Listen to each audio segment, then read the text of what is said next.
श्रीमान मोहन जी, जय महाकाल। आपका चल रहा है अमृत काल, कोई न करे आपका बाका बाल। નમસ્કાર દર્શક મિત્રો, ગુજરાત વંદનમાં આપ સૌનું સ્વાગત છે। પાવન ઉજ્જૈન નગરી આમ તો મહાકાલને કારણે જાણીતી છે, પણ આજકાલ તે મધ્યપ્રદેશના ભાજપના સીએમ મોહન યાદવના કથિત જમીન કાંડ અને હિતોના ટકરાવના ગંભીર આરોપોને કારણે વિવાદમાં છે। 23 જૂન 2026ના રોજ ધ ઇન્ડિયન એક્સપ્રેસ નામના એક અખબારના રિપોર્ટ બાદ આ સમગ્ર વિવાદ બહાર આવ્યો છે। આમ તો મોહન યાદવનો ચહેરો રાષ્ટ્રીય સ્તરે એટલો બધો પરિચિત નથી, પણ કથિત જમીન કાંડના કારણે હવે તેઓ રાષ્ટ્રીય સ્તરે ચમકી રહ્યા છે અને પોતાનો બચાવ કરી રહ્યા છે કે ના ના, ऐसा कुछ भी नहीं है, ये गलत है એવું બધું કહી રહ્યા છે। પણ અસલ સ્ટોરી કુછ ઓર બયાન કર રહી है। જેમ કે મુખ્ય વિવાદ અને આરોપો એ છે કે મોહન યાદવ ડિસેમ્બર 2023માં મુખ્યમંત્રી બન્યા ત્યારથી ડિસેમ્બર 2025 સુધીમાં તેમના પરિવારના સભ્યોમાં પત્ની, પુત્ર, પુત્રવધુ, ભાઈઓ અને પિતરાઈ ભાઈઓ તેમજ તેમની સાથે જોડાયેલી રિયલ એસ્ટેટ કંપનીઓએ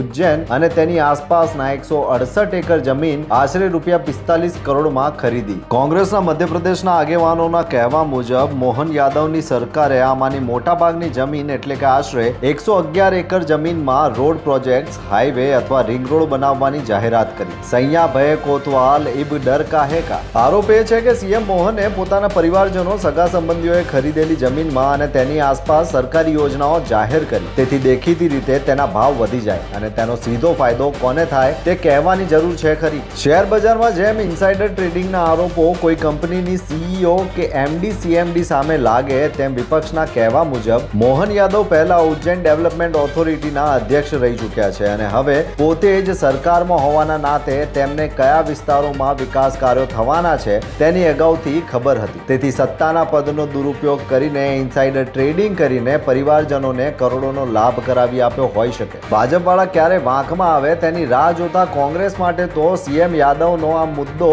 એક હથિયાર બની ગયું અને યાદવ સરકાર પર આકરા પ્રહારો કર્યા છે। કોંગ્રેસ નેતા જયરામ રમેશે આને ભાજપની લૂંટનું એન્જિન ગણાવ્યું છે, જ્યારે મધ્યપ્રદેશ કોંગ્રેસના પ્રમુખ જીતુ પટવારી અને વિપક્ષી નેતા ઉમંગ સિંઘારે મોહન યાદવના રાજીનામાની માંગ કરી છે। તેમણે સુપ્રીમના સિટિંગ જજ હેઠળ આ સમગ્ર મામલાની તપાસ કરવાની માંગ કરી છે, પણ એવી કોઈ તપાસ ભાજપ કરે તેમ નથી। ભાજપની નેતાગીરી ભગવાન શ્રી રામના મંદિરના દાનના કરોડો રૂપિયા ચવાઈ ગયા, ખવાઈ ગયા, હવાઈ ગયા અને લૂંટાઈ ગયા છતાં એક શબ્દ બોલતી નથી। ત્યારે મધ્યપ્રદેશના જમીનોના ખરીદનાર અને વેચનારનો વ્યવસાય કરનાર એવા સીએમ મોહન યાદવ સામે કોઈ તપાસ કરે એમ જો કોઈ માનતું હોય તો તેઓ ભીંત ભૂલે છે। ભાજપે એવી સ્પષ્ટતા કરી છે કે મોહન યાદવનો પરિવાર અને તેમના સંબંધીઓ વર્ષોથી ઉજ્જૈનમાં રિયલ એસ્ટેટ અને જમીનની લે વેચના વ્યવસાય સાથે જોડાયેલા છે, તેથી આ જમીન ખરીદીને સીએમ પદ સાથે જોડવી ખોટી છે। પણ સુથારનું મન બાવળીએ કહેવત અનુસાર જેમનો મૂળ વ્યવસાય જમીનનો છે તેમની નજર જમીન પર જ હોય તે સ્વાભાવિક છે। આવું તો ચાલ્યા કરે। માને મોહનભાઈ, તમારે હજુ વધુ જમીન ખરીદવાનું પરિવારજનોને કહો અને પછી ત્યાં રોડ, રસ્તા, હાઉસિંગ કોલોની કે સરકારી યોજના જાહેર કરી દો। જય ભોલે, જય મહાકાલ। આપકા ચલ રહા હૈ અમૃતકાલ, કમાए જા। જય સગાવાર। જો તમને અમારો આ વિડીયો ગમ્યો હોય તો લાઈક, શેર અને સબસ્ક્રાઇબ કરો। ધન્યવાદ।